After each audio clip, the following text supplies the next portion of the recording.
I'd like to, thank you so much. I'd like to officially call the meeting to order at 2:05, Tuesday, June 16th.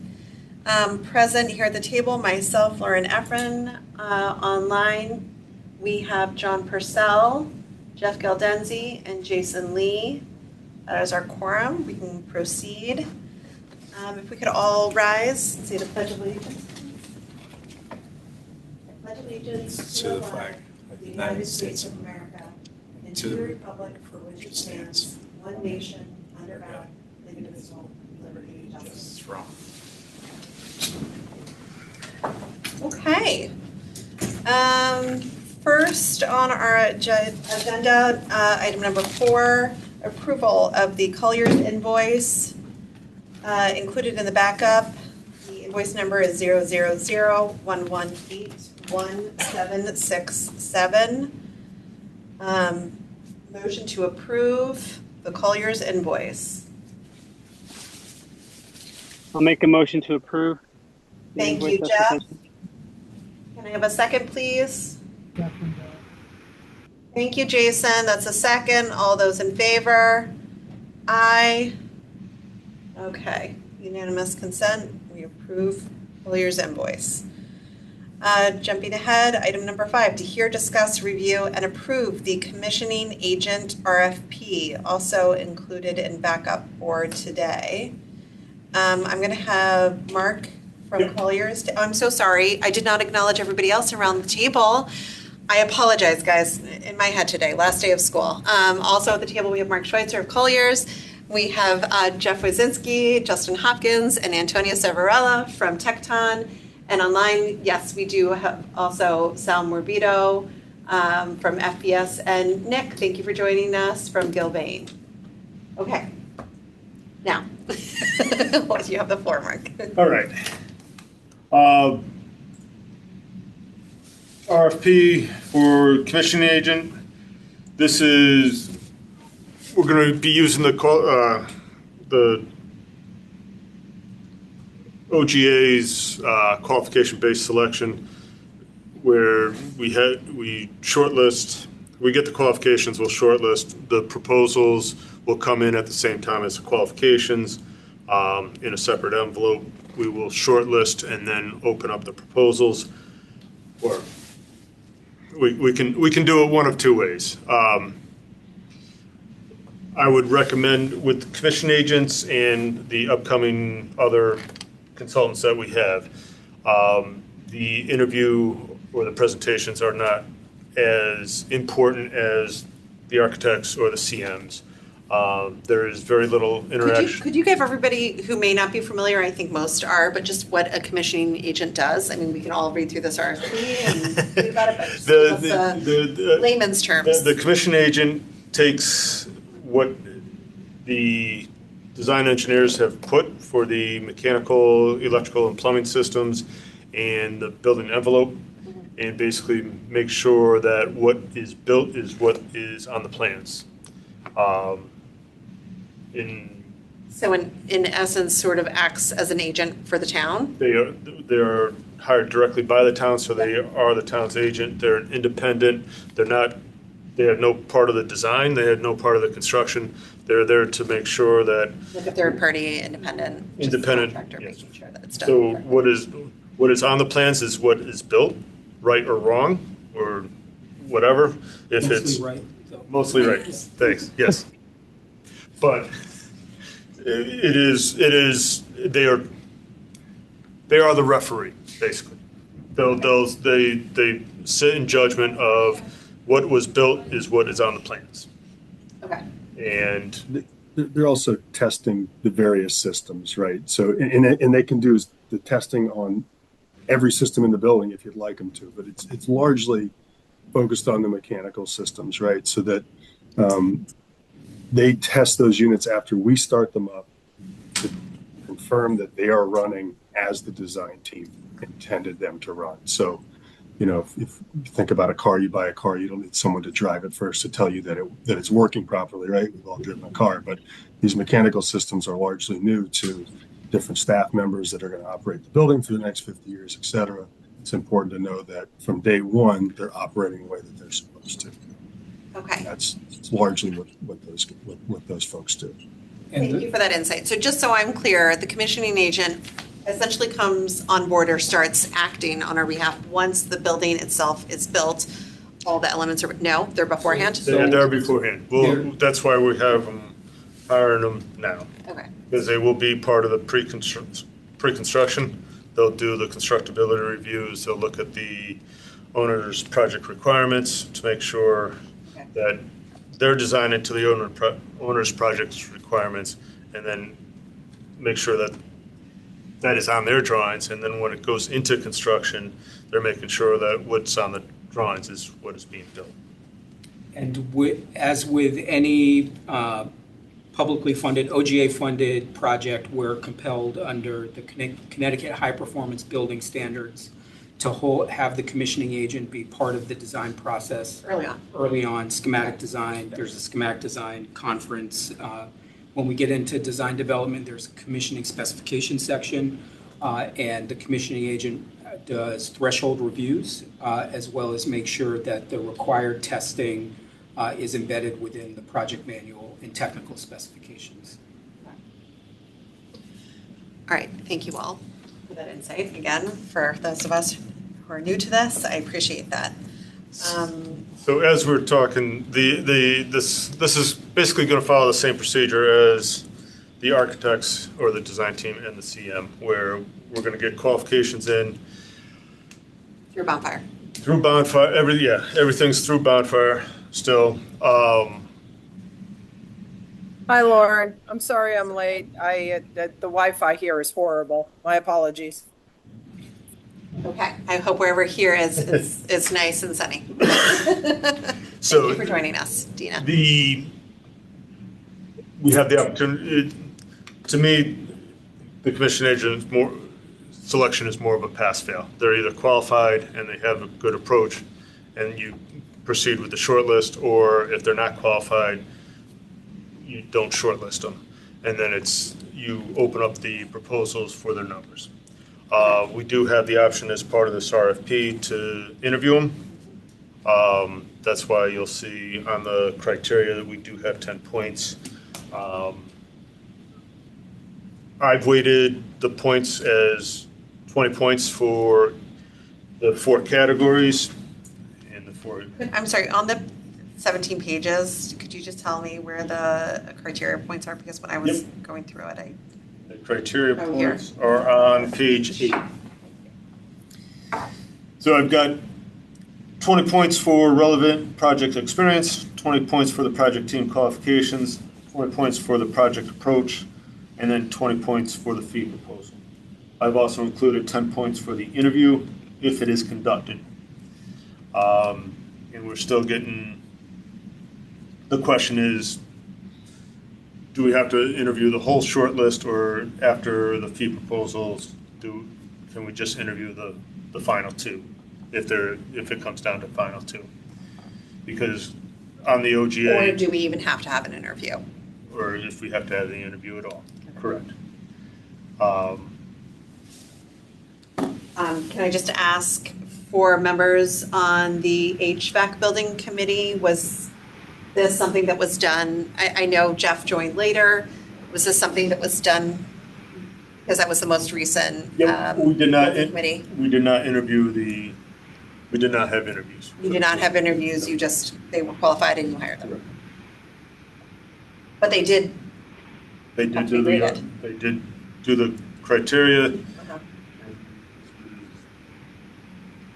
And to be honest with you, I think this is the basis of this RFQ, was the HVAC one. This is the basis, meaning the starting first point. time? Well, no, this is the basis of the Dwight RFP was the RFP from the HVAC, IAQ. Sal, I think you're trying to say something, or Jason? Someone is very muted. It's really hard for us to hear you. Don, I'm going to go to you because you have your hand up. Yeah, Mark, I had a quick question. So some of the commissioning activity is a handover of technical building systems to the towns facility department. Yep. So does somebody like Angelus have a vested interest in knowing who's bidding or participating in the interview process? Yes, He's a they key do. stakeholder. They do have they do have a very big interest in who does it. Yes, because the commission agent basically sets the building up for operations and turns it over for them. So if it's not operating correctly, he's basically handing over, to use Nick's analogy, he's handing over a lemon if he signs off on it and that it's operating as intended. So yeah, they do have a vested interest in who it is. I mean, there's a bunch of good commissioning firms out there. So, So do we need to engage him in this process, or is he already engaged? yeah, he's already engaged between Sal and Angelus. They're aware of who will be on the whose submissions will we get. Sal, I think you came off mute. Do you have something you want to say?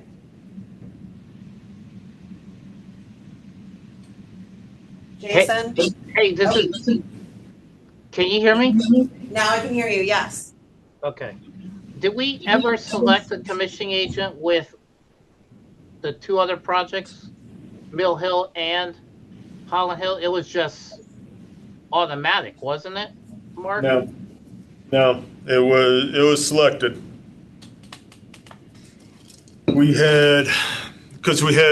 Holland Hill, we had CES, and I know they went through the RFP process because that was brought up later in the fact. I forget who we had for Mill Hill. I think we had Van Zelm for Mill Hill. We have Van Zelm. And Van Zelm for HVAC, correct? No, they were just the commission agent. Oh, yes, for the HVAC project. Project, they were the commission They agent. are the commission agent. This most recent one. If you kind of don't need to interview, this is the one time where everything is apples to apples, correct, Mark? Pretty much, yeah. They are, and I'm saying this as an engineer, there's very little interaction, and They're not sitting in a building committee. they're when invited they will, and they will be specific to a item, but they because of the nature of what they do, between basically a referee between, they don't have much participation with the building committee, and they don't represent you in front of other, like the Board of Finance or Sure. that. They're not doing that. So it's, So in go ahead, Jason. Sorry. So in essence, if you go by the criteria, then in this case, it should be the fee proposal will be the deciding factor. If everything is apples to apples, even without the interview, you can kind of reject them based on a fee proposal. How I've described it to it's almost a pass-fail. You're either qualified or you're not. And if you're qualified, then you rip the proposal. Then you open their proposal. If you're not qualified, they don't make the short list. But this is, and I'm probably going to make the commission agents, this is more of a service, and it's not truly low bid, but it's based heavily on a low bid. Okay, we need them, they're important, they're not as important as architects and construction managers, but we need to have them as part of the project and it's OGA required. So I understand now the breakdown of the criteria. It sounds like interview points are optional, as is the interview itself. So we may only be judging on the first 80 points. Correct. Whoever makes it to the top wins. Yeah. Okay, Short list on the first 60, and then open the proposals and grade out and select on the last 20. okay. So just for the board, we are voting on the RFP as is. I note a lot of highlighted items in here. I assume these are items to still be Yes, I need the RFP Changed. number. or finalized? Yes. Okay. Like obviously things like the bid bond that you have Yep. crossed out here, that will just go away. Correct. Questions I'll go to Lee. This one should be going through, yeah. We're just purchasing. Yep. Okay, so we're voting on what was attached, everybody, as it was presented. Does anybody have any further questions about the criteria points and the weight that is assigned? If not, I'd like a movement to approve the RFP for commissioning agent. I'll make a motion. Thank you, Jason. Can I have a second? I'll second. Thanks, Dina. Okay, all those in favor? Aye. Alright. Any abstentions? Okay, any opposition? No. Unanimous. We have voted to approve that. You can make those changes and let's get it up on Bonfire. And I believe you had laid out in your email to us the timeline. Well, I got it up front right now. Okay, The meeting is next Tuesday, or next Monday, the 22nd. We have RFIs due the following Friday. Addenda will be done by close of business on the following Monday. RFPs are due the 9th, which is 5 days in front of the next building committee in July. And then if we can shortlist and we could select on the 14th, or if we do choose to do the interviews, those will be the 28th of July. okay. Our next meeting is the 30th and the 14th. So 14th, we could do the short list. Shortlist, or we could select. And then 20, I see what you're saying. Okay. That looks like a doable timeline to me, assuming that they follow when the addenda are published, when all the submissions are due, July 9th. Okay, let's just keep an eye on this timeline and just remind everybody when we need to do it. Obviously, you and I will coordinate and make sure it's on the agenda. Okay. Thank you so much for walking us through that. All right, I'm going to jump ahead to agenda item number 6 to hear, discuss, and review the design coordination meeting of June 9th. I also included the backup. Thank you very much, Antonia, for the minutes meeting. Sorry. Oh, thank you, Jeff and Justin. I thought it was a great meeting. Obviously, not everybody from the committee is there, so the purpose of bringing it onto our agenda now is just to provide sort of a brief recap. We don't have to go word for word through the whole thing, but a lot was discussed, and obviously we're really excited. So, whoever would like to report from Tecton? Okay. Well, it was, like Lauren said, it was great to have everybody all together. We had a great conversation around the cognitive design of the site and the site elements and how those can support the educational activities within the school, but also the community at large. And we highlighted the fact that the cognitive learning component of it is really this opportunity to foster all types of learning on the site. So whether that's physical movement and spaces for free play, or whether that's outdoor learning classrooms to support some more intellectual structured learning settings, or it could be some more tactile gardens or sensory pathways, nature trails, and those sorts of things. So holistically supporting the cognitive development of students on the site.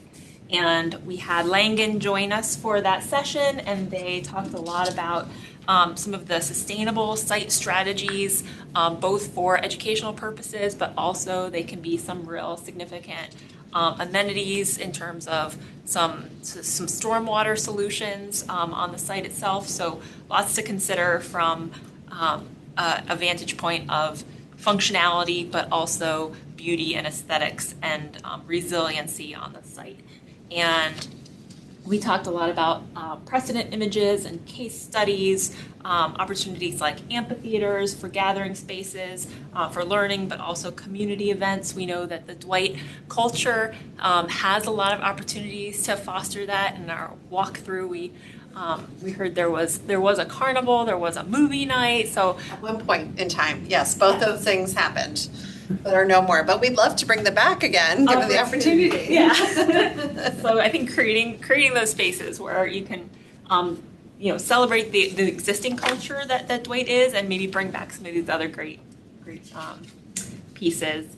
We talked a lot about play and how play structures can be made of natural materials. They can be durable, easy to maintain. They can be accessible for all students. We talked about opportunities to actually get out into nature, whether that's a connection or an adjacency to Binger Woods, or if that's something on site in particular. We also have the wetlands to the rear of the site, so it's creating some opportunities to learn there and lean into the history of the site in Fairfield as a whole. We saw the stone wall in the back, and so some of those elements can easily be incorporated in as well.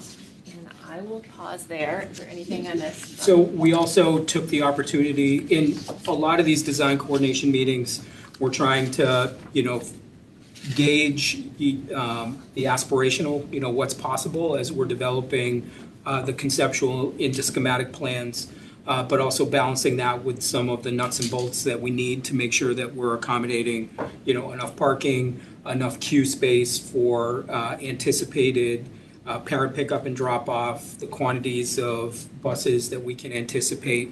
So we had circulated a site planning and logistics questionnaire in advance of this meeting. So we grabbed a portion of time at the end of the meeting to make sure that we went through 3 pages of questions at the district level to understand, what we're dealing with for the project parameters, so that they can start to be embedded in our updated site plans and site design. So I'm sure members of the committee that are online, we had circulated earlier today, and we'll make sure that this gets to Jeff can screen share it. And we'll try and get better at making sure that the committee has enough time in advance of these meetings to review this documentation. To be fair, I sent out the backup that I did to my prescribed email list. I did not actually get my backup online, which is a big no-no. But I plan on getting it up there within 24 hours, which is, I think, my expectation. So this is kind of an example what Jeff's sharing on the screen. What we will try and do in terms, and we're probably covering a lot of ground here in this update. We'll try and give a 1-page summary, 1 to 2 page summary on the work that we've done since the last building committee meeting. So we'll go over work completed, meetings that we've held, the ongoing work that we're coordinating, as well as anticipated upcoming meetings and design schedule, et cetera. But also provide, within this update, we're providing the presentation that we shared on last week's meeting, as well as the meeting minutes, so that everybody, if you didn't attend, you can see what was discussed. That's very helpful. And at the end of this is the site questionnaire that with the answers that we kind of updated live during the meeting. So we won't go through the gory details of all of the questions that we asked. No, but if there are outstanding questions, I believe one of them was how many pickups and drop-offs. I'm hoping that information somehow got its way to you. I circled back and was told that they thought that maybe had gotten you that information, but I remember her jumping off early. My point in bringing this up again is just to make sure that you guys are getting the answers that you need, and if there are any outstanding, please, by all means, send them to me, even if it's just like a compiled or a highlight. Here are the ones we still need answers to, and I will try to track those answers down for you with other people who can. One of the highlights for me this last meeting was having the representative from ECC, Kristen. I'm all of a sudden totally blanking on her last name, and gave her an award last year for PTAC, but Bruno, thank you. just hearing her perspective on the culture, I think they're very excited to be part of this project, but this is unique in that this is the first purpose-built ECC and CLC attached to an elementary school from the ground up that wasn't just added on as it was in Word. But so I loved hearing all of her input and information. It was invaluable. I hope to have her on the next few meetings, not all of them, because I think she really knows more about that certainly than I do, but a lot of us, right? Because it's the 3 and 4-year-old world is totally different from K through 5. And we are catering to a larger span than most think. They think it's 6 grades. It's not. It's really 7 or 8, which no other building, education-wise, does that huge span. Okay, well, why don't did you want to take this opportunity to go over your plan, or do you want to wait? What else is on? We were talking, there was an email right before the meeting started about concept number 2, and I just think we could either do that now or when we do the project update on number 8, and we can jump to Bigger Woods and come back. We can land on that if that's okay. Do your updates if that makes sense. I'm giving you the opportunity to go. If you're ready to go, you guys are on a roll. Sure. Well, Go ahead. Well, You want me to do it? I'm not connected. I thought You're you. not connected. I'll do it. Are Okay. you sure? Sure. Okay, I'm sorry. I didn't mean to put you on the spot. No problem. So guys, just to maybe give you a brief recap, for those of you who have been following along with Tecton's, proposals from the start, there was sort of 2 concepts, in the hillside or altogether, right? And then a third option was sort of presented at our last meeting, which I'm not going to remember the name of that third option now.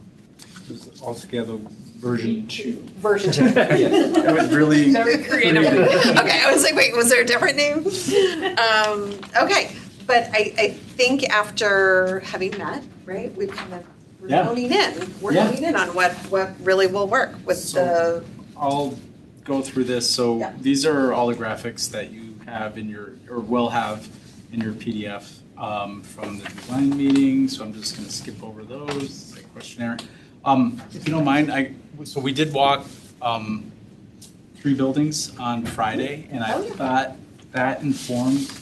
I didn't include that in my agenda, and I should have. I apologize. It was a really great day. Yeah, it was a great day, and so we included some photos so we started at Mill Hill, walked through pretty much the entirety of the building, but focused on the media center.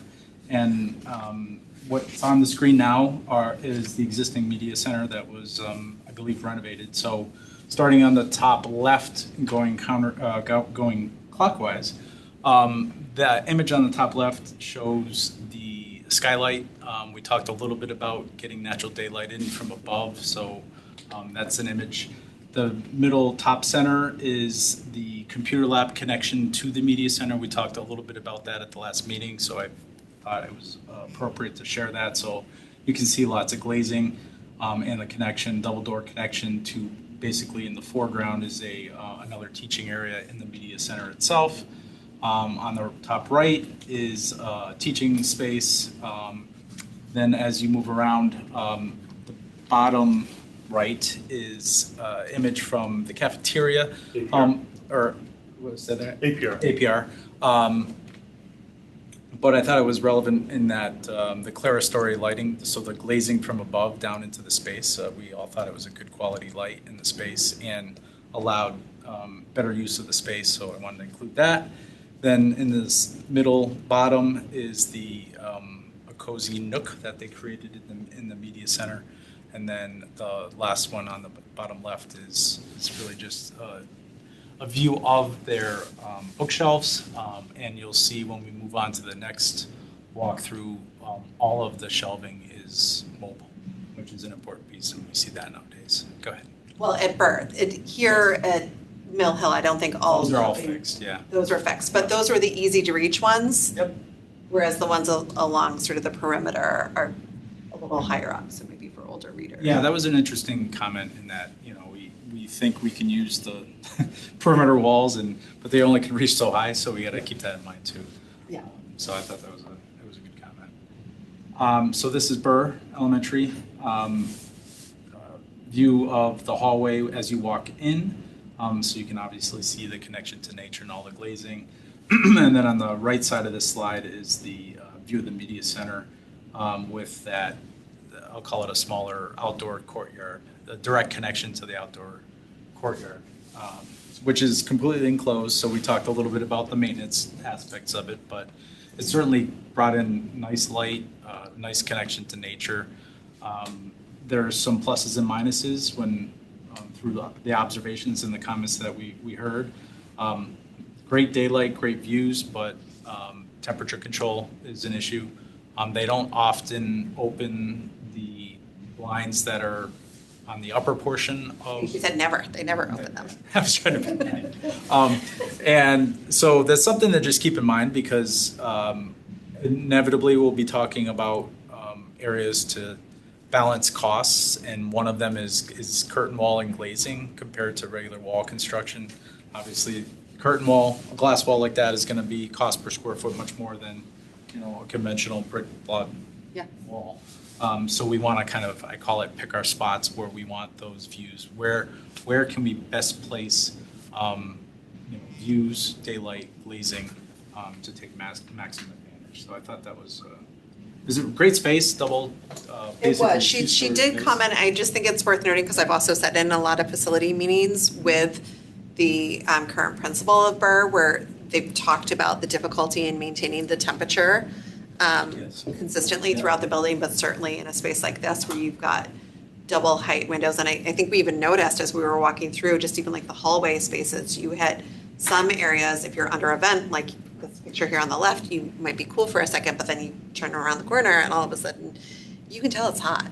Yeah. It's really hot on a hot day. Obviously we were touring on a 90 plus degree, I think, day. So Yeah. really feel it.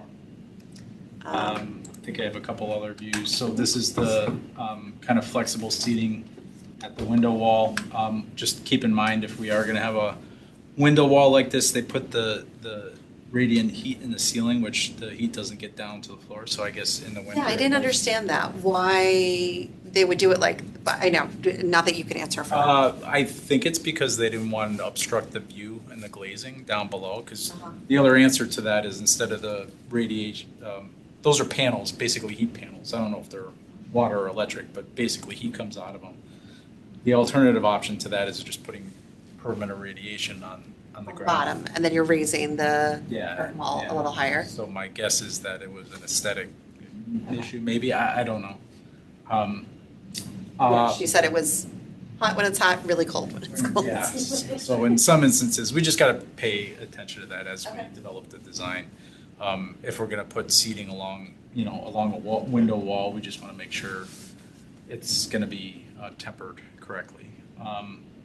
So top right is some of the book boxes for the early elementary. You can see they're forward facing, so that is an important piece. It's on wheels too. So as we move through the design, our interior designers have both experience with interior design, but also FF&E, which is very helpful. They've done a lot of media centers, and these are very popular. So there's all kinds of varieties, but we know that the forward facing affects the volume count, obviously, because you're not stacking them. So there's going to be a mixture, and I think we did get the volume count.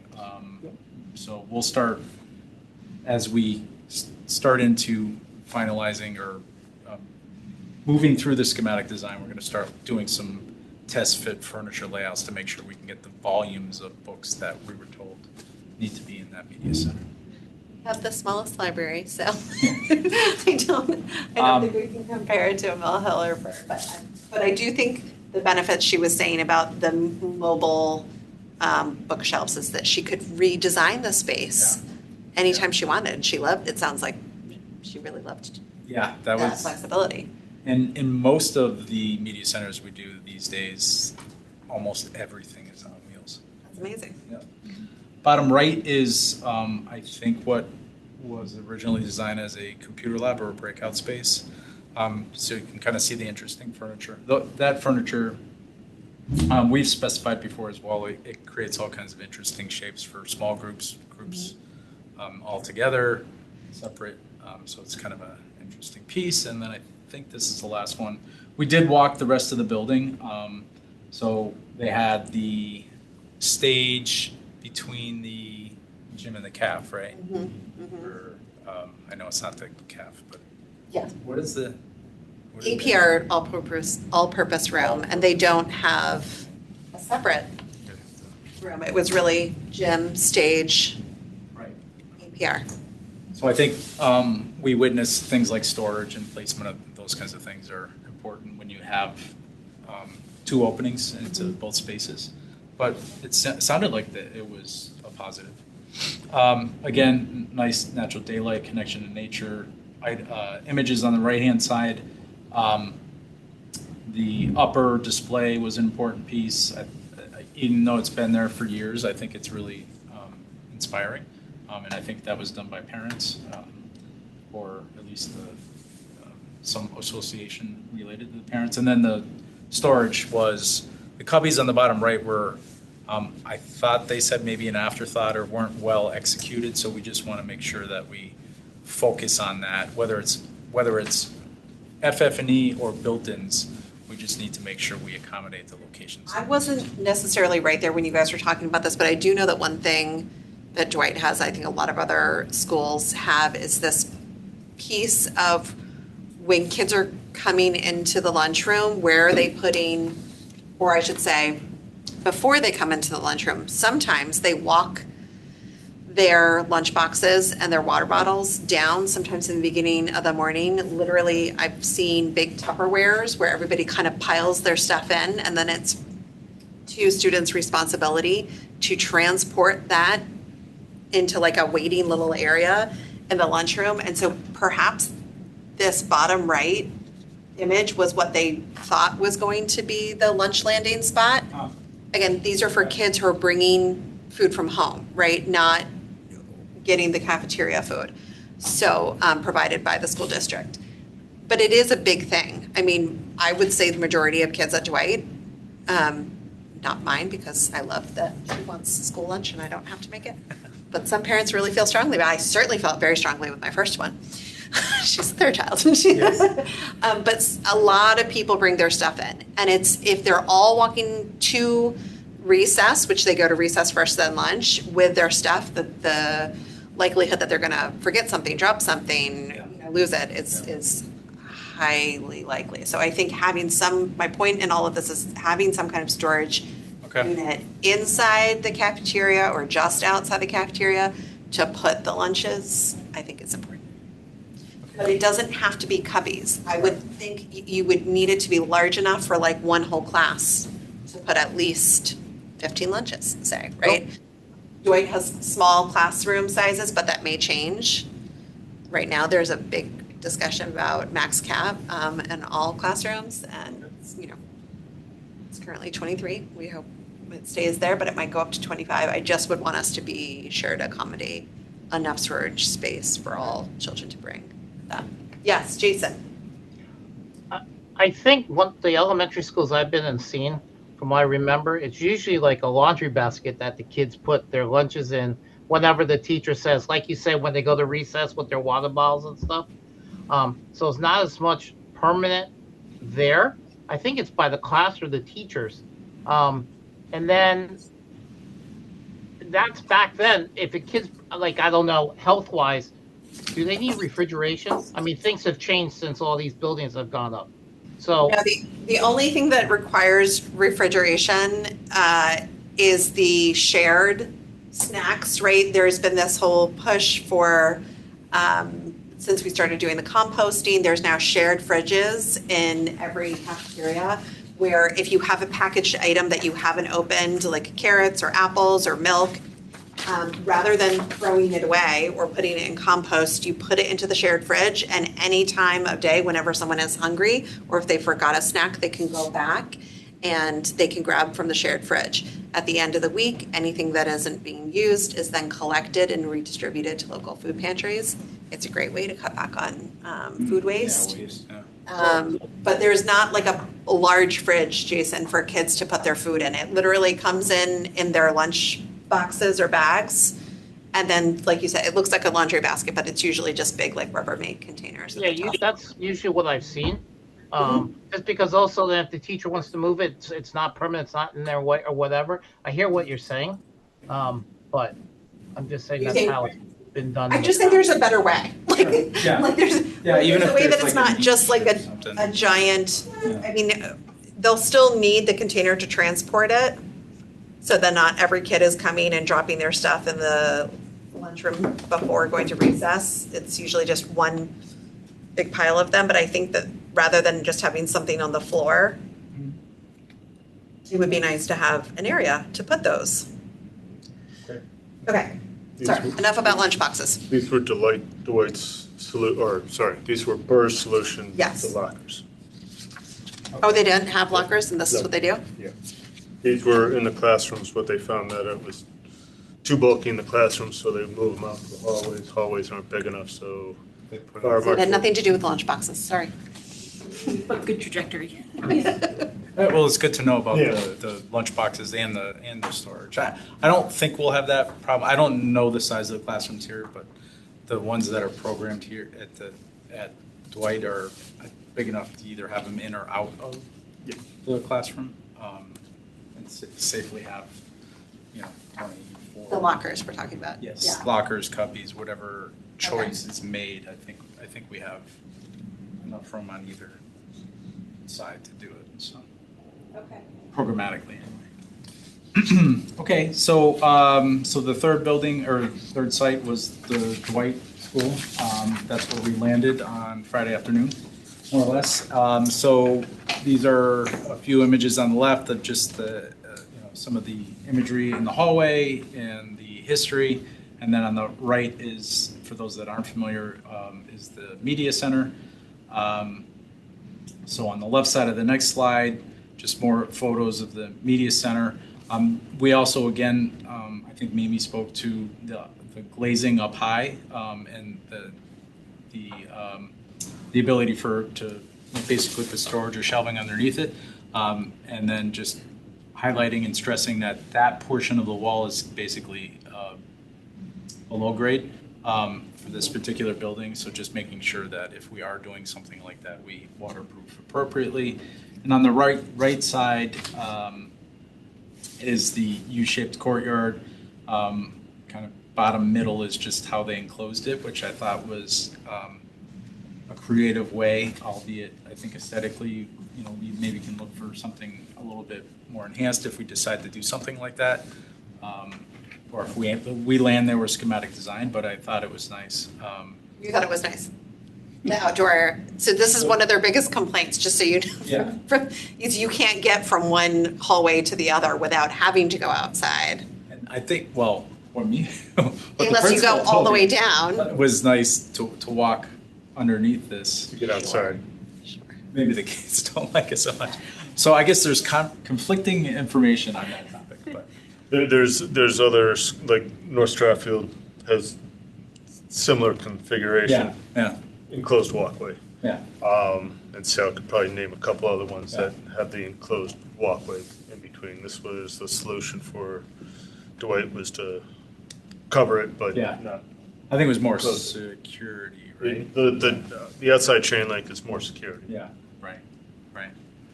Okay, so, well, good news is we don't have one of those, so. In the plan. In the revised scheme, so. There'll be lots of opportunities to go outside. Yes. To not have to do it, to get from one side of the building to the other would be Lots great. of doors. And then on the far right, this image is important in that you'll see, so we focus most of our effort from Friday to today on tuning up the revised all-together scheme, just to see if we could get the entirety of the building in that open field space. And one of the key ingredients in doing that is navigating to that plateau in a safe way. Basically, at a 5% or less, ideally, as far as the grade. So typically, you don't want to go above 7 or 8 with buses. We like to stay. So 5% is great because 5%'s accessible. This is 5%. It's about, yeah, I was measuring it off the survey. It's about 5%, yes. So the goal would be to try to use some of the existing connection points. Obviously, they need to be widened and fine-tuned for vehicles, but if we use some of the areas that are already developed, I think we're going to be much better off, cost-wise, too. So then we walked the fields, and this image is some of the stone walls that are just about, I don't know, I'd say 30, 40 feet in from the, further back from the top of the fields. So I thought that would be an opportunity for some connections. We talked about it at our last meeting, but they already exist today. And I believe, and I'm going to have the surveyor probably go back and locate this wall because I didn't see it on a survey, but this might fall parallel to or close to the 100-foot setback of the property line. Of the buffer. No, of the there's a wetland buffer, and then there's a 100-foot setback off of that, and I'll show you on the site plan. So he didn't have it on the survey, so I think it's important to get it on there. So we'll have him do that. Left side is, I'm sure most are familiar, but there's about a 7 or 8 foot grade change from what is the play area plateau in the basketball court to the fields. So just imagine what we're trying to do in this scheme that we're showing you, at least one of them anyway, is to try to get the parking. If you can see it, I'm gonna try to get the parking on a plateau and get the building on a plateau. That could, if we can optimize the footprint, that could save some dollars to reinvest back into the building. So that's where we're headed. And on the far right-hand side, this is basically on the, so that would be the north side. And that grade there is probably approaching 7 or 8, and maybe even that, in some instances, higher than that. So we want to be careful there, and you'll see what we at least are proposing conceptually there. Okay. I mean, I think that would be the most direct route, obviously, but certainly the steepest. It's already existing, but maybe for one of the entrances, I hear you that it's not ideal. Yeah, I mean, if we can use it and maybe, so there's two options to kind of curve around, which you'll see in the site plan, or to see if we can kind of level this out a little bit so it's not, 8% all the way down. So we can look at both, and we should look at both, so we will. But the other way to do that is to travel parallel to the topography so you can reduce. You just need more run in your road to lower your grade, basically. So it's a bit of a challenge, but I think one that we can provide options to. So again, just the field, and then it's beautiful, right? It's perfect, flat, wonderful. It is. Buildable space. And there's already so there's a tree line. The developed property goes back to the tree line. That the stone wall was probably about 30 feet into the woods here, just for. Mm-hmm. And then this is a view looking up from that 7 or 8% slope. Okay, so you guys know these statistics. I can't talk. Sorry. We talked about Antonio went over the 3 options last time, and basically what we're going to spend some time on today, hopefully you guys can hang with us a little longer, is the altogether version 2, which was more to see if we can get it up on that hill in a compact footprint. I can't yet. So it's basically right. That concept, the rectangle concept with the ECC on one side, and you'll see So I'm going to skip over these, just have those in there. Just go to this site plan here. So the good news is it can fit up there. That's great news. And there's obviously still some work to go. It's the east. We'll diagram these out so people can understand them. And I have larger floor plans so you can see them. But ECC is on this side, and then admin, all your specials, your gym, CAF, all your support spaces, and your CLC. Which is incorporated into the K through 5 areas. Right. So it's incorporated into. I think it's balanced between the adjacency of the shared spaces and adjacent to the educational spaces. Yep. So I'll go over the floor plan in a little bit more, but in another few slides here. But what you can see on the site plan is that we're maintaining more or less the existing road up to a certain point. You can see just in a light hatch, the light red dotted line is the existing building. So we have a plateau here to put a field that I think is relatively simple to do, more or less. I mean, there is some grade change there, but I think you can accommodate that. And what we're trying to do, and these are options to consider, what we're trying to do is if you came out the building, you don't have to ever cross traffic if you wanted to use this for field day, basically. So That would be ideal. there is going to be a grade change down. There'll probably be some stairs and some ramps as we develop this. But what's nice about it is we can separate parent and we can separate bus. The ECC drop, so you would come up. So buses would take this route. Wait, can you do that one more time for me? The I'm sorry. buses would take the loop on the, I guess, On the the right? bottom half side or the right-hand side, and the cars.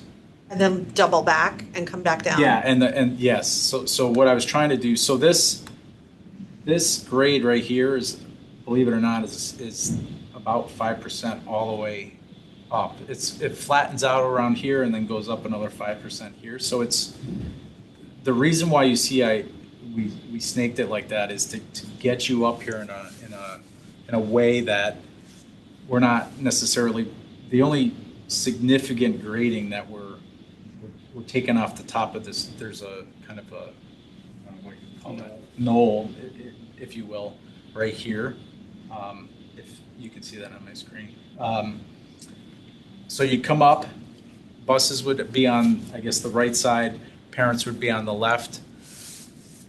The parking debate, I guess, is, so you've got about 75 here, about 48 here, and another 45 there. So everyday use, I think of a building of this magnitude, I think you should be fine. With the events, and I know Jeff had mentioned LID, so we haven't got to that point yet, but like we can start looking at the edges over here. We can look at possibly the edges over here for Like widening them. or the edges. they could be the pervious pavement. They can be basically overflow parking for school events. Yes, you're going to have to walk, but also. But parents are used to that already. They already park down Right. to the right park in down that, here. exactly. Yeah. And would that stay kind of as is? I left it because it's parking. That could be the additional parking. Yeah. Which Yes. it already is. So there's 34 here, 25 here, that obviously we would have to rework and clean up and pave. But you got that overflow, and then if we can sneak some parking up along here for weekend events and park and rec, you'd have some parking here, you have some parking Like here. all school. Yeah. Which parking would belong to the school? The board, which one would be used for the school only, in theory? I think all the ones on this mid plateau right here in the middle of your screen. That Jason, is that looks like more than enough. that is Yeah. Because when you were talking about repaving down below, I don't think does that belong to the town or Yes. does that belong to the school? No, it's on the school property. Yep. This yellow dotted line, or at least to our knowledge, unless this yellow line here is the property line. So, Yeah. so you would get reimbursed for everything, basically anything you did within that boundary line. I think you're going to need to do, whether it's you mill it and you repave it, or you redo the structures. Langen needs to look at the existing stormwater infrastructure in more detail to tell us to what extent they need to rework these. But I guess what we were. Yeah, my only concern is with the grade changes, however slight they may be and however well we design that, is you're still gonna need culverts potentially for storm runoff. Oh, yeah. Oh, absolutely. That's why I kind of left. So this area is somewhat flat still, because that's the corner of the where the existing building is now. That might have to be like stormwater detention. Obviously, you want it on the lower side of the site. So I'm leaving a couple zones, like in here, you could do like a bioswale or some kind of stormwater quality treatment, because everything's going to come from basically up here downhill. What about emergency vehicles going up? Do we need to still, and maybe Mark or Sal can say, do we still need them? They still have to have access to the back of the school, correct, or no? Well, that's a discussion, Jason, that'll end up happening between Tecton and the fire marshal.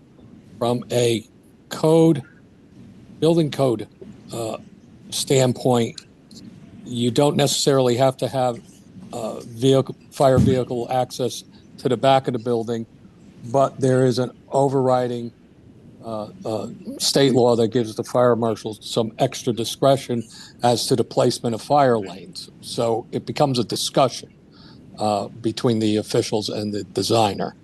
So I think just to answer your question. Yeah. Sorry. Go ahead. Sal, do you want to continue? no, go ahead. Whoever was saying that somebody else started talking. That's all right. I think you can get perimeter access. Whether we want to pave it all is really the question. We could do like a grass stabilization, grass pave, or some kind of gravel, or a combination of what I'd be a little concerned with is we got to watch our impervious area on the site. So meaning any hard surface, because your building's going from what's the existing 50,000? 40. 40. So you're going from a 40-something thousand square foot building to 85. You're going from whatever you have for parking to probably a third, if not a little bit more. Every gray and orange area on this plan means that that's in addition to what you have today, means that you're going to have to treat it, collect it, store it, as far as stormwater. Yes. So there's a balance there for sure. And we always, The risk, just so I'm clear, is that we're creating a flooding. not a flooding situation. You're buying a lot more of detention systems. Basically, if you've seen the ones that they put on their parking prevent lots. flooding, though. To prevent, yes, Yeah. yes. And to treat any effluent that exists on the site, because if you create an impervious surface, the water is going somewhere. So the intent of the treatment is before it goes off your site, you're not polluting any groundwater that goes into the butter's property. Okay. And the geothermal would be in the back where that field would be? See those yellow stars, and I Yeah. can. Hold on one sec. Whoops. I don't know if this is going to come up quickly. This file is huge.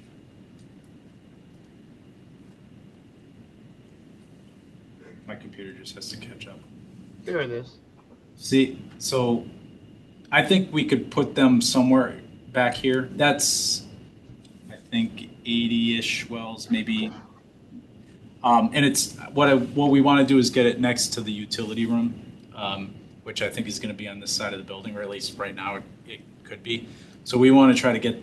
They could even be under the playgrounds, and well, maybe not under the playgrounds, but we want them close to the utility room as if at all possible. And they can cover that, so that could actually be like a soccer field, or it has to be roped off. Yeah. There's going to be 3 to 4 feet of cover over those. Yeah, you won't know they're there. Okay. I just have a quick question about the parent drop-off and the ECC. Yeah. My understanding, and I could be wrong, maybe Sally, you know, is that we had to have a totally separate dedicated ECC entrance. Are we creating an issue by having parent and ECC in the same loop? Or is this, I guess because maybe it's different times? That's why. Well, it could be the timing, but there's also a center lane, so I see opportunities for this they could drop off at the like if you're coming up and you go to the first entrance or the middle one, I'll call it the middle entrance. The parent drop off could be there while the ECC is further down. Yes. Correct. Okay. The intent is. Sorry, I should explain. That's okay, but that's helpful to know. I just want to be sure we're not like. Are you anticipating student drop-off, like airport drop, So curbside? I am Push them out the door anticipating, and go. you're driving up. Oh, for sure. No, you are. I mean, you've got kindergartners. I mean, the one rule is you can't get out of the car. The teachers have to help them out of the car. Yeah. Okay. It's the first time parents. Right. The nervous Nellies. With ECC, she was saying, Okay, slow down. Kristen Bruno was saying that the ECC, they do walk them out. They park and walk them over. So Unless they're coming in via the bus. Right. So I took the opportunity knowing that they're different times, different arrival times. Okay. They could all park here. There's a sidewalk right here Oh, good. to walk Okay. them right in and right into the ECC. Great. So I think, we could probably expand this if we need to, but I think that's reasonable. And then the regular elementary school drop-off queue, not that we would start it here, but typically what we like to do is get this length right here to drop so that if somebody's standing, like the principal or supervisors are standing, they can look down this lane, they can look down this lane, and they can look down this lane because bus Is coming right there too. So everybody kind of gets dropped off in a similar spot, and we didn't draw a gray sidewalk there. That's the CAF. So if you had queuing in the CAF for dismissal, not that right now we heard that they do it in the hallway, but if you wanted to, and we'll eventually show the number of buses. If you wanted to, I think you're going to safely accommodate, I think at 6. You could put them all right here, queue everybody there, walk them right out, and boom, right in. So diagrammatically, I think we're in, this one's I'm sorry, so just to clarify. Sure. Because I'm looking here, and then I'm looking there, and I don't see sidewalk space that extends to this entrance. You're right, no, because I didn't. Sorry. It's a drafting error. I mean, you can walk across the grass, but might not Hold on. be ideal. There you go. It's a file that takes away. But, so, But it would be there. yes, Sorry, you don't have to do it the second. I just it's there, see? it's right there. There it is. Wonderful. All along, it was right there. Question on the current Dwight pickup. Is there a big traffic jam currently with pickup? Yes. Lauren? So Jason, the way that it currently is, we come in right and we have to go to the left because the buses are going to the right. So starting at about the tennis court area, we have to go in 2 lines because otherwise we would back up all the way onto Reading. So we go in 2 lines starting at the tennis courts because it's wide enough there for that. And then we zipper in once we get up to that back parking lot and we go single file, up and around the back, pick up our kids, come back down. But it is, and it does happen, and that they have to repeatedly remind the parents right now, please do form 2 lines, because otherwise we're flowing out onto Reading Road. So with the school set back further, This is better. it's better if everyone's in a single line with the buses, because the buses will be first, right? I'm assuming. No, the buses are separate. Jason, the way that they've designed this, which I think is brilliant, is it Let me go back to that, totally sorry. separates the Okay. buses from the No, parents. I see that. Okay. All right. So with it in okay. So this is definitely for the That's parents buses, now. what he's highlighting right now. This is buses. that's the buses. Parents Okay. can still come in, go left, go around the tennis, It could go here. Yeah. and then they'll work up the left side. Okay.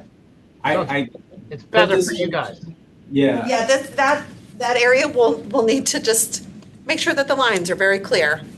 Or a signage is like, this is parent drop off, this is buses. And we can- Do not go to the right. We can, in previous projects, this connection could be like a different color, it could be like a mountable curb.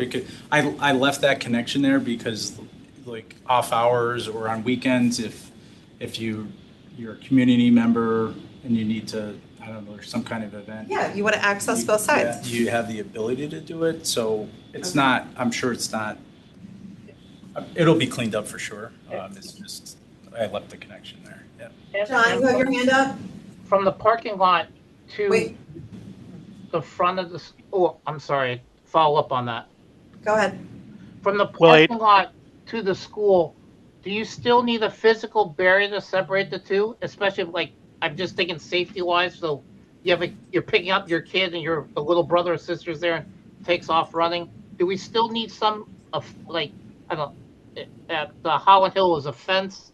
I forgot Mill Hill was something different. Do we have that separation for safety, or that's not needed? I have not seen that. I don't know what you're referring to. I don't think there is a fence to separate from where parents pick up. I mean, I think it's obviously are you aware of what he's talking about? Yeah, no, between the buses and the parents, there's a fence that separates them. That way you don't, In the back? no, in the front.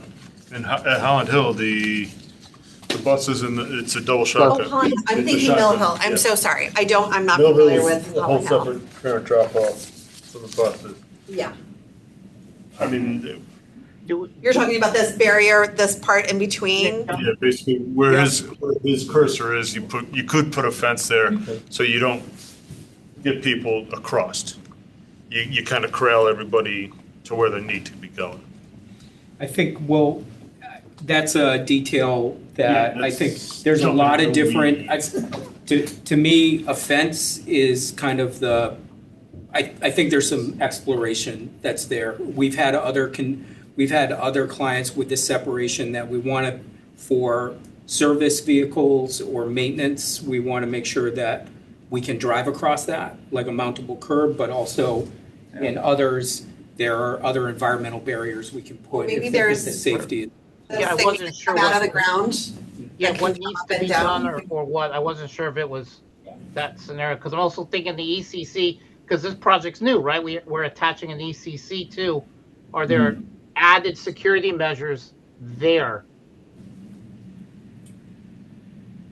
Jason, I think these are all good questions. I think we're going to have to maybe explore them a little bit further. Right, I figure they can't be, and maybe nothing's changed, but just in case.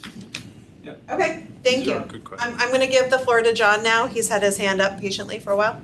Yeah, it's a quick question. It doesn't have anything to do with drop off or access, but I think when the original concept came out, it was right now, I guess the site has a baseball / softball field that's used for little league and adult softball. And then there's two soccer fields and 4 tennis courts. It's really one full-size soccer field and like a half, but yeah. Oh, 1.5. And then there was an article that came out on Connecticut Insider, and I don't know if they were trying to make an issue of it, but it was like the whole impetus of the article was new Dwight School could mean fewer playing fields for Fairfield. And they talked Yes, about huge. how that was going to create a crunch and blah, blah, blah. Is that really not an issue? Or is I'm somebody on going the to go committee ahead going and to manage that?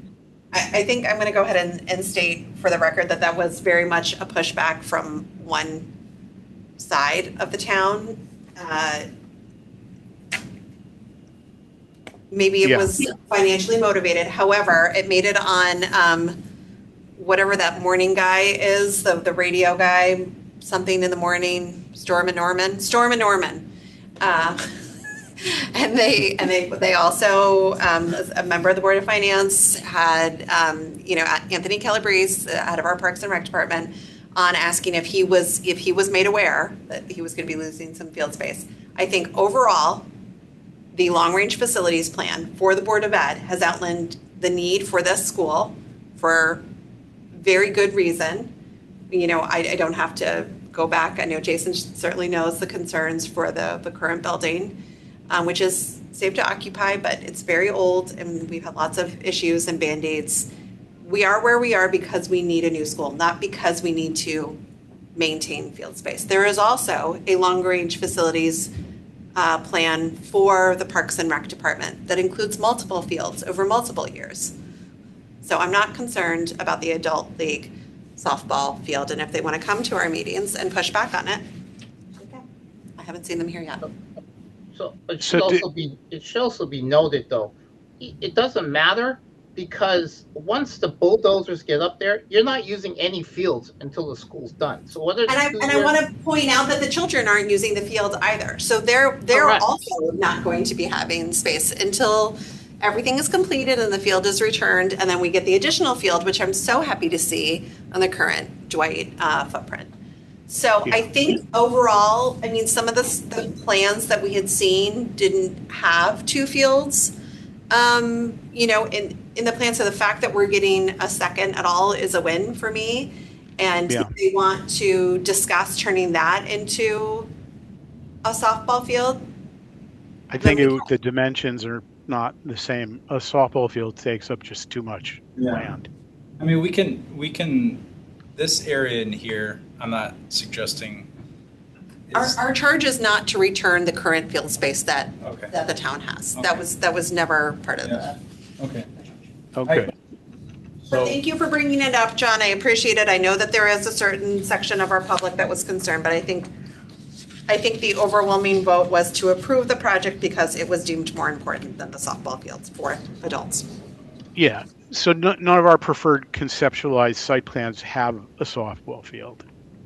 And that would eliminate people from the town getting involved in saying, oh, we like that plan better because it has the field. Yeah, none of them have it.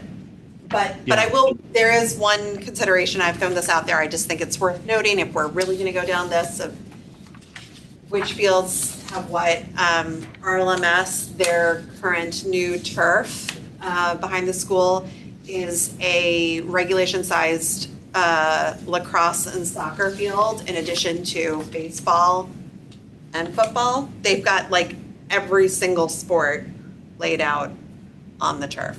So if people want to consider doing something like that here, it was a pretty sizable investment. I don't know if they want to do that, but.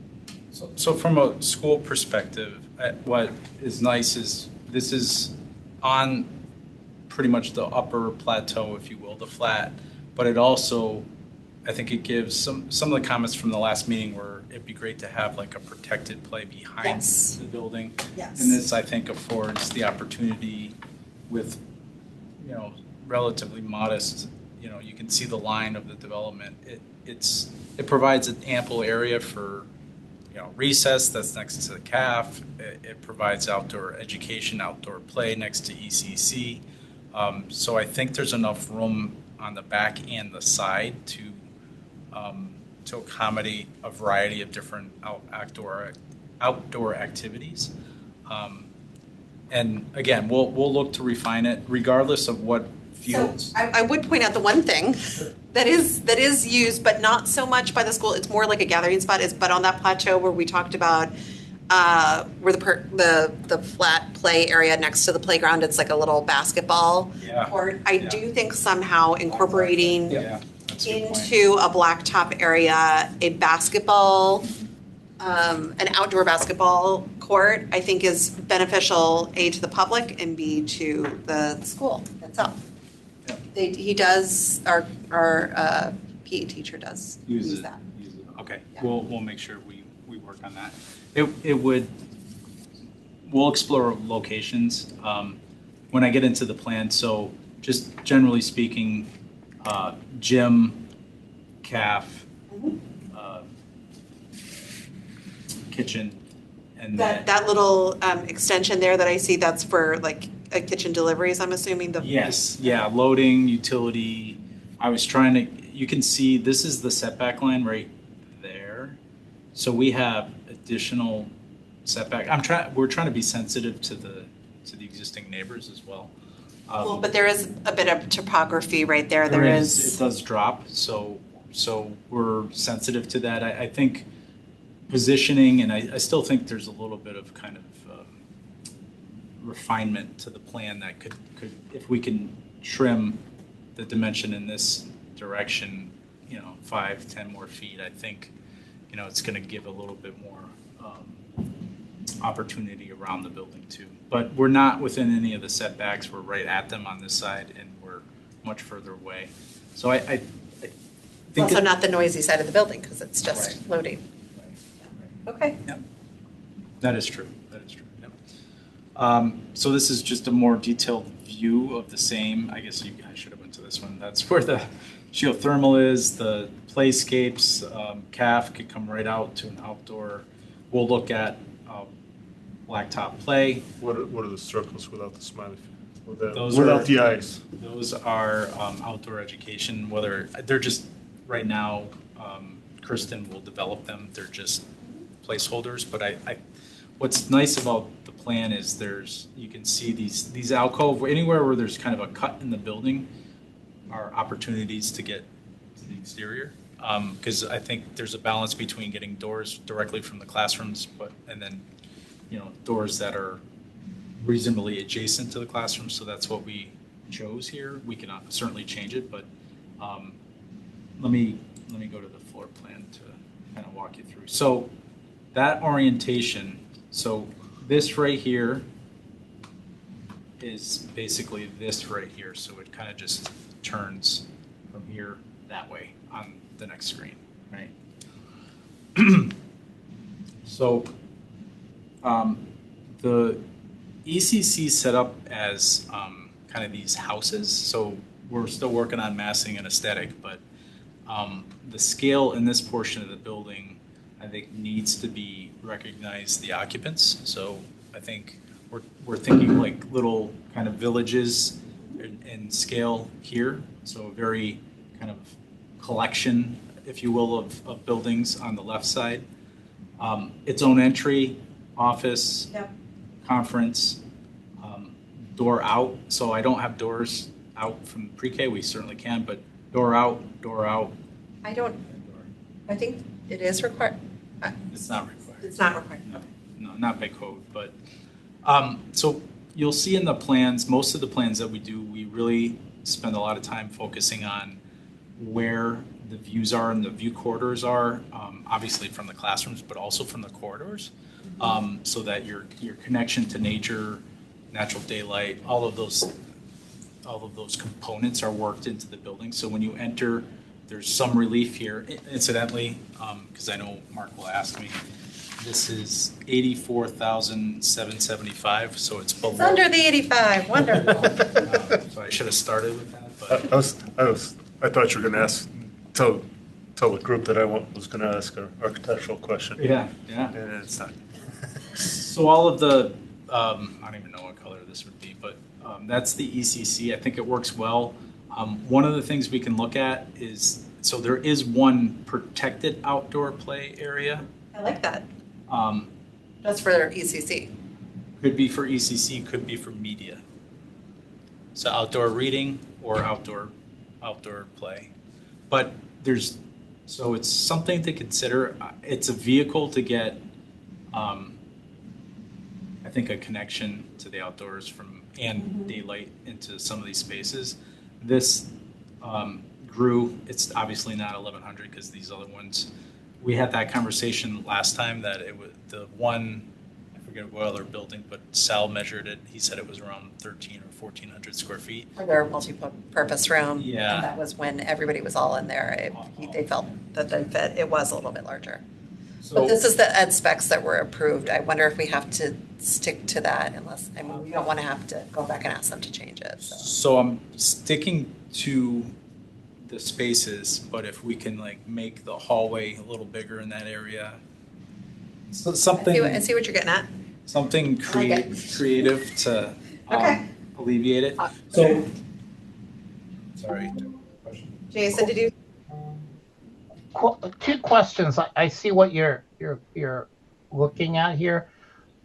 With the addition of the ECC now in Connecticut School Projects, is it recommended or is it wise to move the nurse's office more central, or is that as central as we can get? I think that's pretty central. I think this is as central as you're probably going to get. I figured most of the occupant, well, I shouldn't say most. I mean, they're coming from all over, but nurse admin suite is central to ECC and to the elementary school. Okay. I think it's as central. I mean, we could flip this and mirror it, but I feel like it's in a decent spot right now. I mean, because otherwise, Jason, they like if you were to, I'm just thinking off the top of my head, you could flip the suite, the music, you could, and art, and put that over there. But then those ECC kids would have to walk down past all those things, which they're not necessarily engaging in, right? Like they're not going to go there. I would think it'd be better for them to have closer proximity to the nurse than to art and music. That's just a conscious decision. And you'll want the main office near a main entrance. That is correct. This is the main entrance. You can kind of see the secure vestibules. How we do them, we can talk about, but what we've been doing is basically one vestibule right in and then obviously out to main. And then you could start to see the doors that compartmentalize the building, but we'll get into that in a different meeting. So main entries here, your pink and mauve, I guess, colors are all your shared spaces: gym, stage, caf, kitchen. But when you enter, double-heighted space, lots of natural daylight. Media is at the center of the building, which lots of glazing, the connection to the computer lab. You can have a connection to the outdoors, tucking in some of the TV and office areas so that they have good visibility pretty much throughout. You could have a grand stair or a two-story, a stair connecting the two stories. So a really nice, welcoming, bright kind of entry sequence. And then also with some views right out to nature. Just imagine looking right through to the woods and to the stone beyond. Could be quite nice. K we put over on this side immediately adjacent to pre-K. The CLC, we thought it was an appropriate space here. We did make a conscious decision to put things like OTPT off a little bit, just because if they're using it internally, but also oftentimes if they have the opportunity to use outdoor spaces or outdoor, they have a nice way to get there, an easy way to get there. And then if any real concerns happen as far as emergencies, they can come out here and they have that connection to not to a loading dock, but to a lane where an emergency vehicle, if they needed one, could come without and be fairly discreet about it. So I thought that worked out decently. So one of the things that you'll see these folding walls, whether they ultimately exist or not, but we talked about scalable space. So stage open to gym, open to CAF. So you could have a space like this for presentation. You could have a space like that for presentation, or you could have a visiting author give a presentation and open up media. into this space. So it could be kind of like somewhat informal, kind of coffee shop kind of style. It could be larger, couple grade levels, or it could be like all school event. And then you could open up the kitchen and, you know, like think of maybe like the last day of school. They're all, you know, everything's open. You have families in. This could be a great space to utilize. Lots of natural daylight coming in from above, so you have good wall space. These gray areas, although you can't really necessarily tell, are toilets immediately adjacent to the CAF. So if you were to lock this building off, you have toilets, CAF, gym, stage, media. You could lock them out of art, music, and instrument, and you'd still. So if community came in the evenings, they have toilets. They could do CAF. They could do gym. But they would have to go through the cafeteria to get to Not necessarily. We can move this door back and have access right into the gym there. In fact, we probably would once we fine tune this plan. Okay. Faculty lounge I left as shown, but that could be in some projects we've seen that be used for like Boy Scouts or or meetings if there's technology in there. So I don't know if that's you know, of interest, but we put them off to the side. I'm sure they appreciate that. They like their cozy neck. So the upstairs is relatively simple, right? The media, as you enter, so all these gray areas with the boxes are 2-story spaces, right? So what's most important to us in this plan is that students can travel the stair,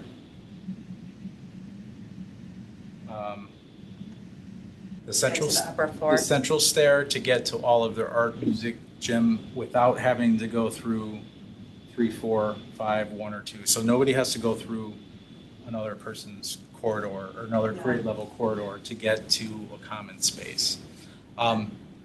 We geared 3, 4, 5, the math and science. I think these could be kind of unique elements architecturally to really emphasize the importance of math, science. Like on the second floor, looking in could be kind of interesting glazing for these spaces.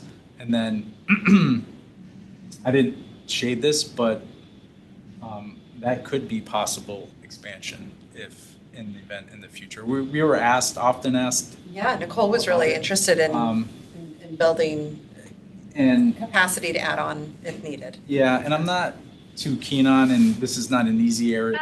Yeah, go ahead. I need to clean the room. You can go ahead. Yeah, it's no problem.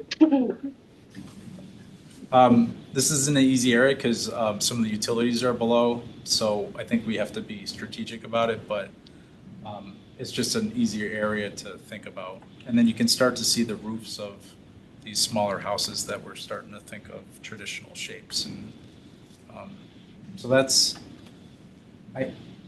where we landed on this option, and I think this one, of all the ones that we've kind of developed so far, this one will continue on, but I think this one balances,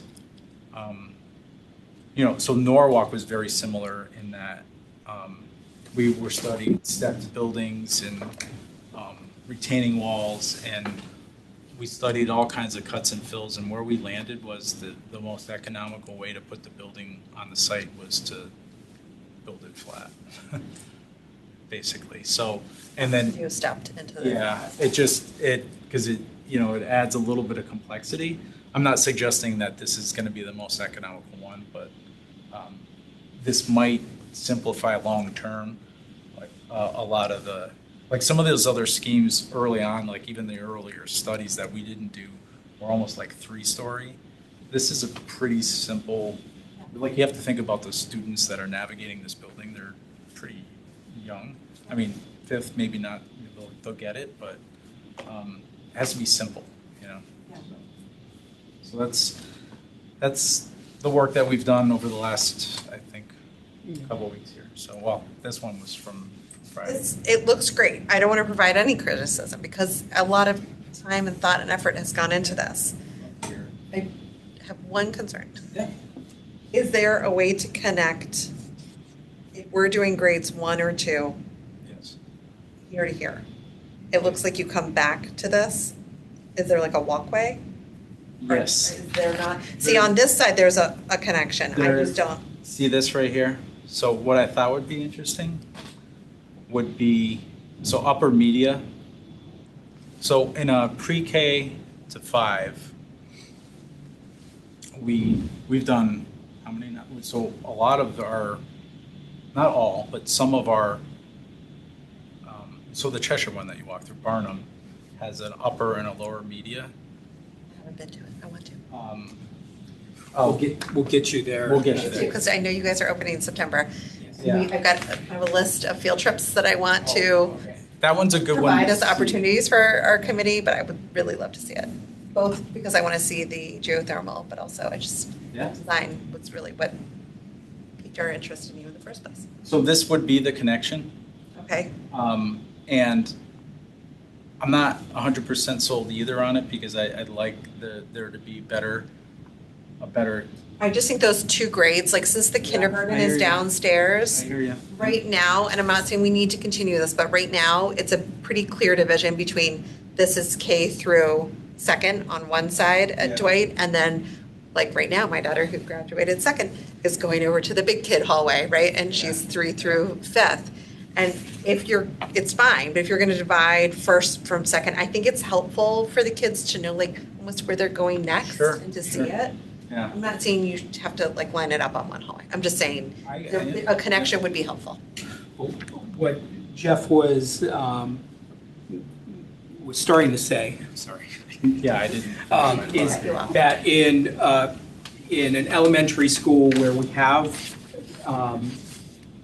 different age-appropriate material for a media center, sometimes we'll use the media center in a multi-story facility to perhaps the early elementary material would be on the main level, and we'd have maybe grades 3, 4, and 5, or the older kids' material on the 2nd floor, but really use the media center as well as a way to go from first to lower, main level to upper level. And that's what this purple, so that was the connecting hallway between, so that would be your loop. Gotcha. Okay, But, thank you. Duly noted, it's not. No, I didn't know if, and I can kind of see the doorways there, so I wasn't sure if that was. I think it looks fantastic. I'm really excited. And I'm sorry for pointing out the missing sidewalk there. But you got it in there. We're good. I feel like this is a really good, it's not just a starting point, but like I feel like we've talked about this a lot. Obviously, we're waiting to get the idea books back from the kids. I did touch base with our head secretary, Kelly Kenny, and she said that they are coming in. Today was the deadline, and teachers really took it seriously. And I think it was honestly like kind of perfect timing because this last week, they are just filling in the gaps. Like, they had game day one day, they had foam day another day. There's no real assignments that need to get done. And so one of the teachers was like, we built a whole math unit around this. And Miss Glucci, who was actually there at the think tank, and she was so excited to be able to use that. So I know that they've already gotten a couple classes in. I'll make sure that we collect all of them. They're there, the front office staff is through the rest of the week, so we'll get everything together and we'll send it to you guys. But this is a really good plan. Does anybody else have any other questions from the committee about this?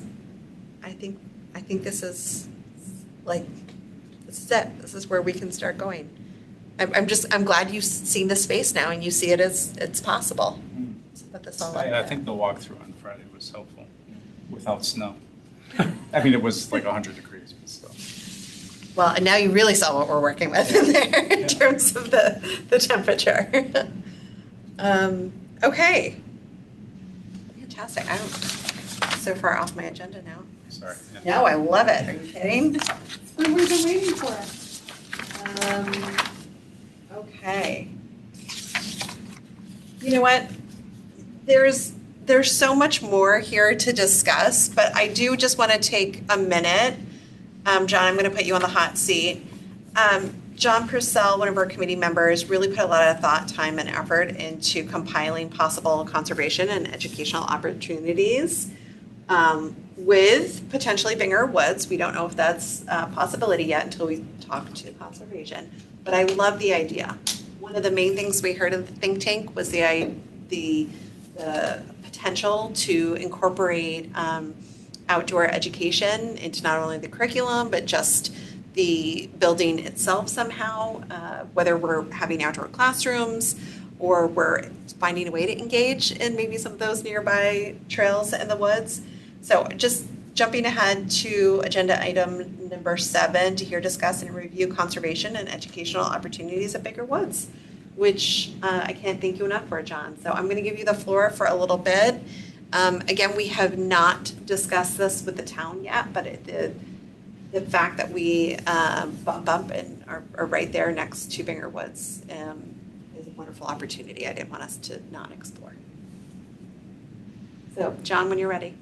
Cool. Well, I just got the ideas that were discussed in the last meeting, and I tried to summarize those. I did a bit of background work, and there are a number of schools in Connecticut that are partnering with their local towns to try to create a joint opportunity or stewardship where the school has some governance or some partnership on open space. So it is being done in Connecticut.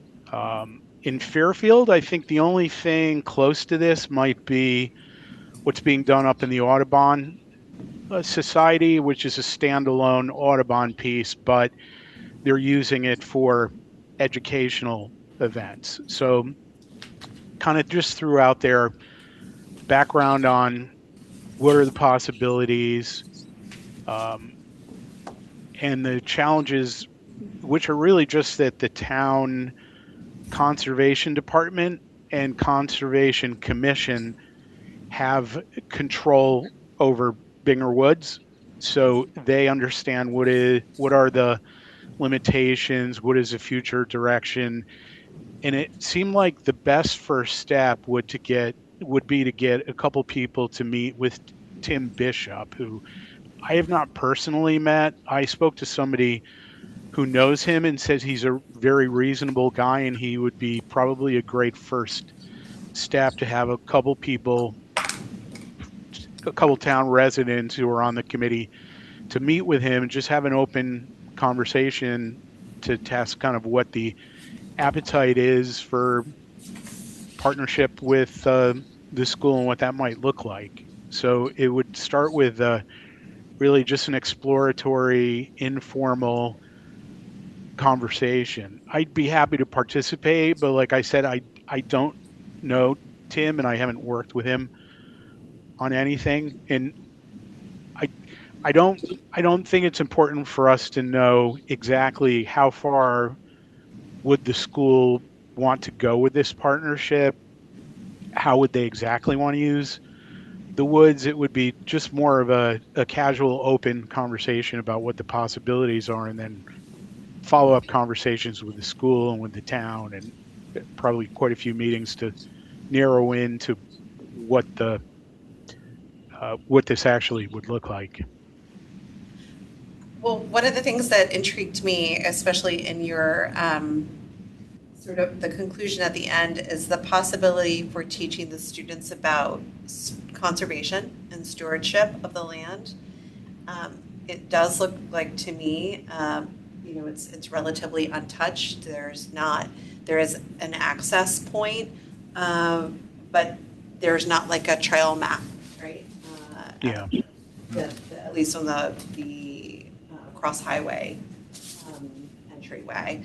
So I just think it's probably pretty pristine and beautiful. We wouldn't want to mess with that, but I think the idea of teaching kids about how to maintain spaces like that and the importance of having those in our area. We're really blessed up in Greenfield Hill to have a lot of green space, but this is one that, like I said, is right there.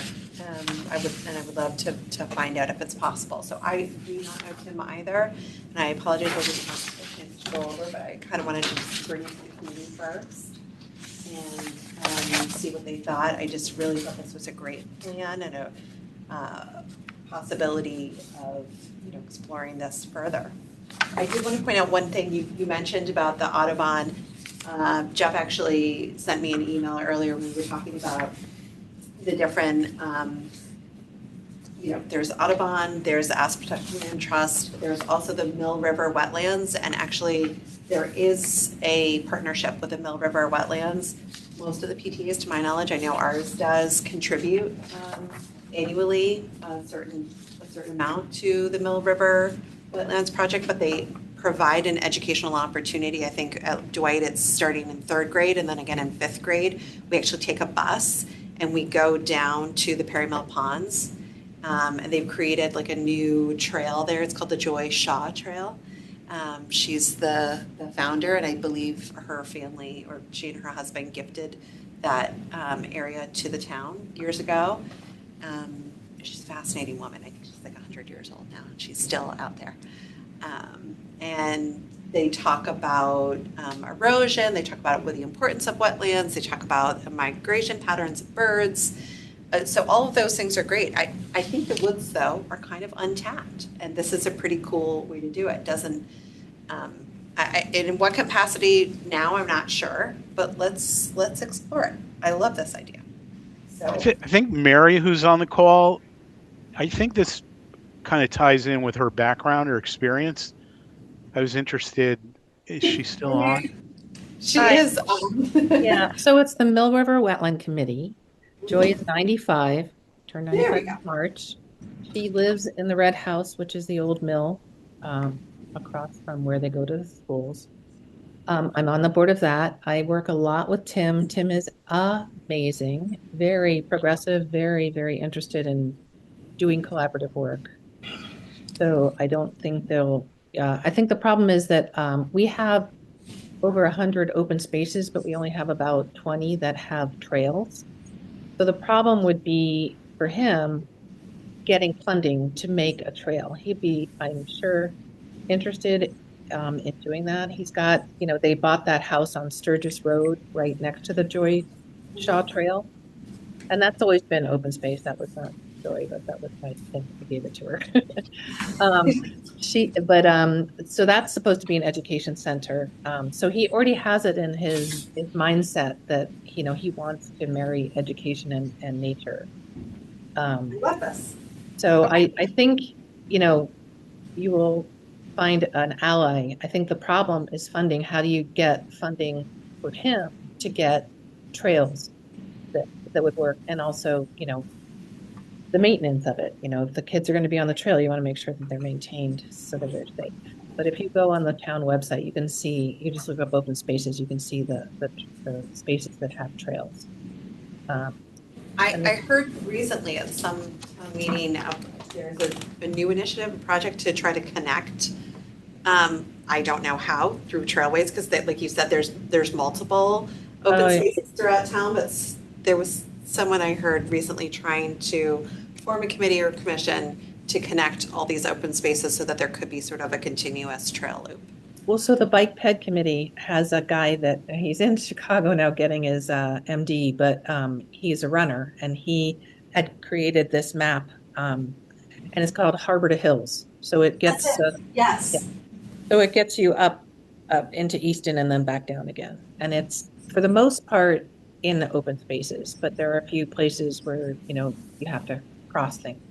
So they're working on it, and that's one of the things when you see the restriping of Mill Plain and other places, you'll see that that's probably built into it. Because Frank Batiste was a traffic designer at Stanford, and now he's our DPW director, so he's got a mindset for that kind of thinking. And we have that new traffic advisory council as well. So and we're Vision Zero town, so there's a lot focused on that whole concept of being able to do complete streets, bike, walk, roll, whatever. So yeah, that's a very big thing that they're doing. And Aspetuck doesn't have so much an educational component, but Connecticut Audubon does. Yes. So I know at least Megan McHale was telling me that Dwight does a lot related to Connecticut Audubon because they're right down the street. We do, and my kids are true blue Audubon campers every year. They love it. Certainly not the cheapest option in town, but it is their favorite. And it's a great location. It's right up the street on Burr. And there's also the bird crop, which is right next to Tomlinson. It has an entrance. And RLMS, yeah. And RLMS. So I think they would love to, do more with the Fairfield. They do a lot with Bridgeport. They don't actually do as much with Fairfield educational stuff as they do. So. Well, I think there's a lot there to explore. So, John, I think you and I might need to make a meeting. Yeah. Mary, would you want to join us if we set up a meeting with Tim just to go in and just have an open conversation? Yeah. I think he'd be excited. He's a busy guy, so you may have to. We'll have to get it on his schedule, right? It doesn't have to be tomorrow. It doesn't have to be today. But I think you're right down the hall from him, so you can even pop by and say hi. Yes, I was a little hesitant. I was like, should I come in before we have a plan? Should I wait till we have a fully formed plan? But I think if it's just to start the conversation would be nice, and then we can kind of go from there. Yeah. Okay. Well, thank you, John, again for putting this together. I'm really excited about it, and I'd love to find out if there's any possibility to continue on. And if the answer is no, we can't touch it, and then that's that, and then maybe we know not to keep digging, but I'd like to keep digging if we can. Yeah. I am going to, if anyone has any other comments on this, please feel free, but otherwise I'd like to move to agenda item number 8, since we're bumping up to 2 hours now. The project update and timeline review. Mark, I'm going to turn it back over to you again.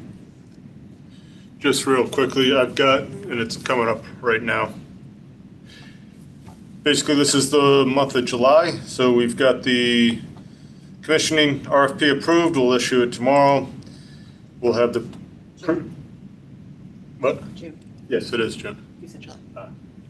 It's like, wait, Summer's already over. So it's okay, it's okay. So in June, we'll have the pre-bid conference. That'll be virtual. We have a design coordination meeting coming up next week, which is Antonia touched on, which is the building. And basically the same thing, but with the building from the design coordination meeting 2. Again, we're 3 building committee members can attend. Then I did ask, since it seemed similar to me, I think I missed out that one was building, one was site. So I asked for those building committee members who were interested in attending to be able to commit to 2. So I think we have our 3 already, but I could be wrong about that. do those members have the invite? Do I need to send that out? So when you sent out the agenda, and I didn't realize this, up in the green at the top was the link to, the Zoom. So once they've accessed that, they can just go ahead and click on it. That's how I got to it. But yeah, I can reiterate that. Yep. Sal, are we inviting the same people for the building that we did for the site? I believe so. I'll add, unless I can add those folks, because I just added them. John was on the last one. Great, John? Yeah. Yeah, and you're okay with doing next week as well? Mm-hmm. Okay. And I was on it, and I think. Yeah. For the building, me, Angelus, Mimi, Yep. Kristen. Kristen again would be great. Yeah, Kristen. Just think of it as you have a building with 2 principals, and those are the 2 principals. Okay. And what's our topic next week?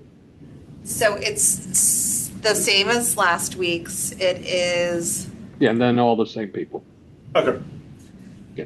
But it's the building, not the site. But yeah, and if they choose not to jump on, that's up to them. We're pulling the chair out for them. It's the cognitive learning environments, right? Mm-hmm. Yep. Right, last week was saying now we're getting into building it. Yes. Yes. Thank you. I just want to make sure I have that right. And then in July, we have the commissioning proposals due on the 9th. We'll shortlist, maybe select on the 14th at the building committee meeting. Then on the 24th, we have the schematic design submission on the 24th, and then we're doing estimates and constructability reviews for 3 weeks, and then we have the estimate reconciliation scheduled for the 19th for basically notice to proceed on or about that first week in September. Which is actually when school starts as well. Yep, exactly. Which matches up with our macro schedule as well. Okay. So we are on time.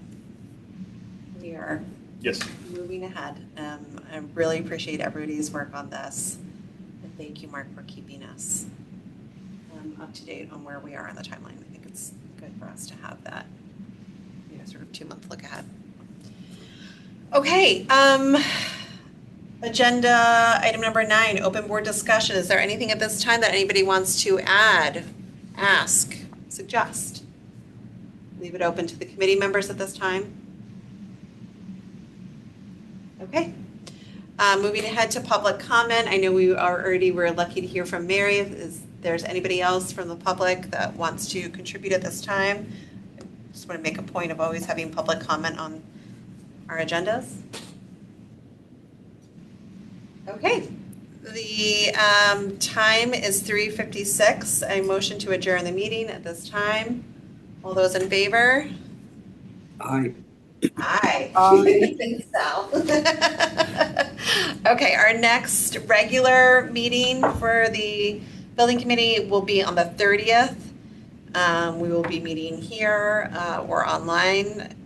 I have been going sort of week to week, just to let you guys know, and canceling the following week's meetings through the town. I haven't adjusted our official approved meeting dates, just in case we did need to meet, or we go back to that in the fall, the regular weeklies. But for now, unless you are part of the design coordination meetings next week, we will see you in 2 weeks. Thank you, everybody. Take care. Good luck. Thanks all.